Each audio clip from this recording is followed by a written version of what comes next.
People inside and outside Uvalde are offering their help. Some donate money, some their time, and still others, as we've reported, came with their comfort dogs, all ways to help the community and the families who are now starting the healing process. And part of that process begins tonight, when the first of the memorials and the funerals will be held.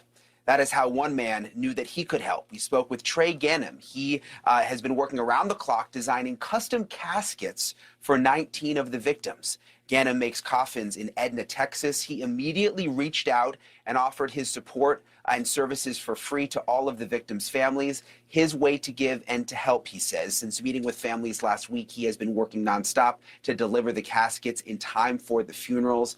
18 of the children and one of the teachers will be getting those caskets designed specific to their interests, like dinosaurs, butterflies, and softballs.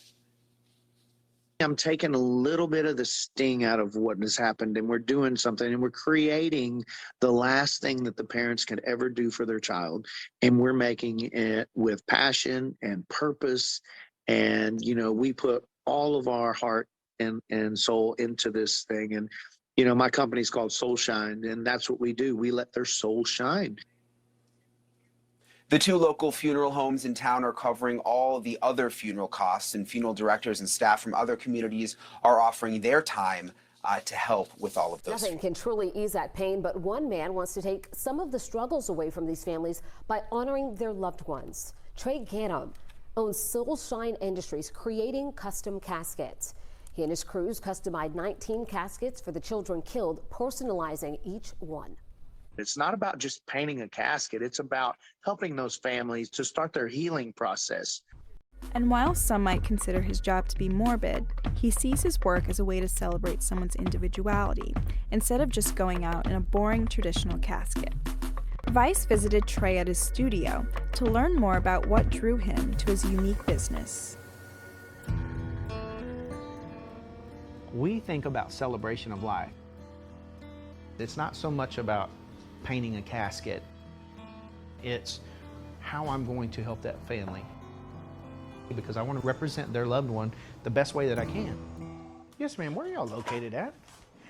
Oh, you have something in Dallas? Awesome. I own a custom casket company, and I just had a family that called that wants a see-through casket. So I'm looking at maybe some Lexan, 1/2 inch. My business is very unique to the funeral industry because nobody in the world is doing what we're doing. There's some people who've tried to do what we do. They put stickers on the casket, a little personalization. What we actually do, it's full. Each one is individually painted. The color's a little different. The designs are different. We don't make two of the same ever. Typically our price range is $28 to $35 is our average cost on just your custom, but not too custom. When we get into the fabrication and the distressed and the candies, of course, the cost goes up because of the labor. I think the most expensive casket I've sold with $16,000. It was a solid bronze casket. They wanted Louis Vuitton interior, so we had to go buy Louis Vuitton bags. So what we're working on today is gonna be 50 pack with stereo speakers. I'm fixing to actually get into that. Billy, this casket needs to be based and ready, buddy. He laid to rest with his music. So that's what he loved. It was kind of hard coming in here because put it into reality, but it's helped me a lot to see that I can actually still be there for him to say what he likes. I know he would like the bling, he would like the extra speakers, he would like the music and the candy chrome, and he would like that. He would like that. He's going out in fashion, how he would like to go. A lot of people say, why would I want that? I'm not gonna see it. It ain't for you, it's for who you leave behind. The blessing that I have is to be able to help you transition when you lose somebody. It's full of life. This is what we call the peacock casket, and each one of these are individually, I mean, these are just single peacock feathers that we have to glue.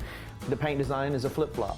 It will actually turn green, yellow, burgundy, depending on the lighting. And so it matches the peacock feathers. You'll do anything from fishing to snakeskin? Yes, this is a real marlin bill that was caught in Cabo. That one is a 10-foot python that we had done, tanned out. Whatever that the family member was into, we try to celebrate their life so you remember the cool stories about what they did while they were here. That would make a cool story. Yeah, this one's pretty awesome. To look at him in that casket was so sad. And I was thinking it would be so awesome if we had deerskin interior or camouflage, something that represented him, because now you remember all the good times that, you know, Jim Honor had. the honorable. And in the most tragic times, they help parents like Natalie Chapman through their worst nightmare. Bubba was my 5-year-old son that was diagnosed May 2nd with brain and spinal cancer, and it took his life after four months. It's the most important time of a family's life, the most tragic, most important, the most tragic, most important, and we try to make it as perfect and as personal as we can. So here's the picture of the train that the Make-A-Wish people brought to you, and here's our kind of rendering of what we want to do for Bubba's casket. Each casket is totally different from the one you did before. Telling me stories, you know, what was he into, what was he like, or what was she into, what was she like, and how it affects the families is why I do what I do. I mean, it's not about, you know, just doing a painting on a casket. It comes from here. Getting Bubba that casket, we never called it a casket. It was not a box. It was a train, and it was the best train.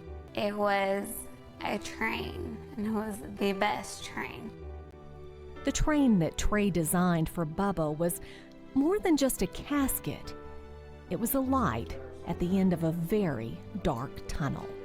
I was wondering, you know, how mothers handle this, because you don't normally bury your 5-year-old, and I took care of Bubba even after he was gone. I made sure he was taken care of.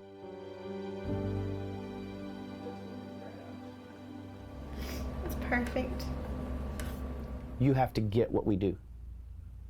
It's not a job, and a lot of people just think, oh, that's his job. It's not my job. My job is helping families.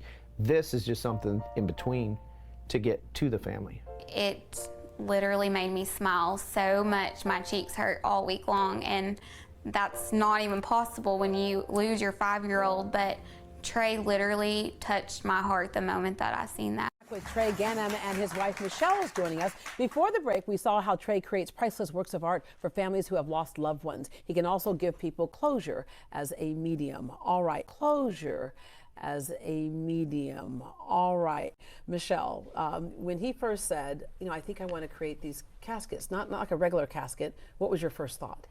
My first reaction was, okay, weirdo, I don't think so. I was just like, it kind of scared me a little bit.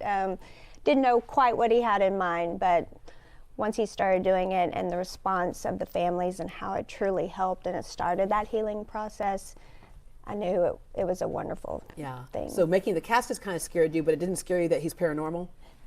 Well, he's talking to dead people? She didn't know at that time. I didn't know. You know, he hadn't really mentioned to me as a young child that he had it, but when he started doing the caskets, it totally opened up his gift a whole lot more. Wow. And then things started coming in and coming through, and I was like, wait a minute, I don't know about all this. So the first